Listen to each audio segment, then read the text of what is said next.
The heads of the different services, the commanders of the different services, General Benji Acorda, fellow workers in government, good morning.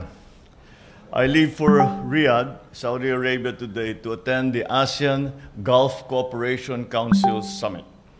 I will meet with ASEAN and Gulf Cooperation Council leaders to discuss the challenges of major geopolitical developments and the comprehensive and concrete enhancement of our security, our economic progress, and socio-cultural collaboration after more than 30 years of ASEAN-GCC relations. I would like to point out that this is a particularly important conference because this is the first interaction between ASEAN and the GCC, both of whom are very vibrant regions in terms of economic development for the globe. And that is why the Philippines needs to be part of that discussion.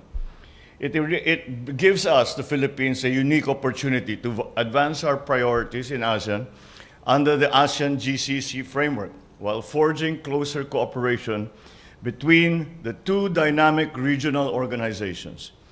This summit will serve as an important platform for the Philippines to highlight the need for cooperation in energy and food security, logistics, supply chains, digital information, the free flow of goods, people, and services, as well as the enhancement and protection of the rights, of course, of our overseas workers.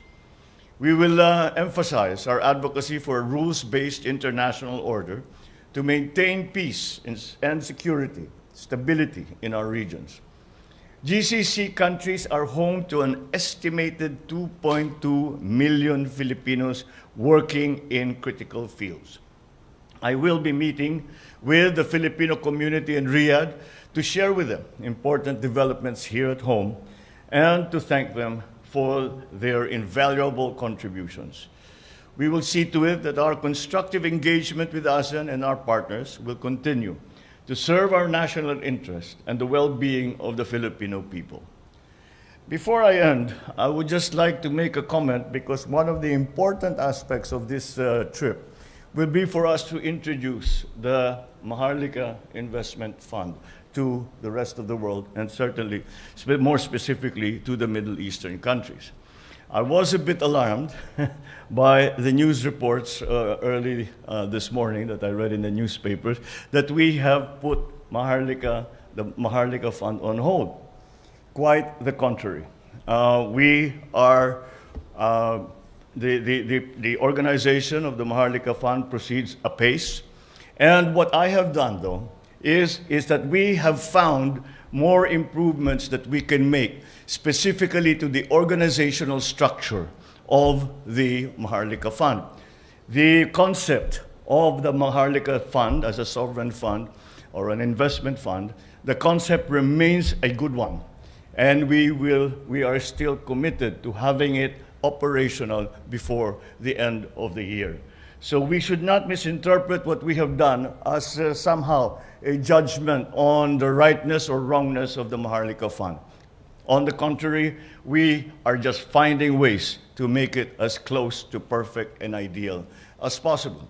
And that was what we have done. And this has been in consultation not only with our economic managers, but also with the people, the personalities who will actually be involved in the fund. And that's why their inputs have been very important, and that is why we are going to now utilize them to make it a better organization. And with that in mind, we are encouraged by the reaction of our friends in the Middle East, and for that matter, around the world, to the fund. And we're very encouraged that we are going down the right path. Maraming salamat sa inyong lahat at magandang umaga po.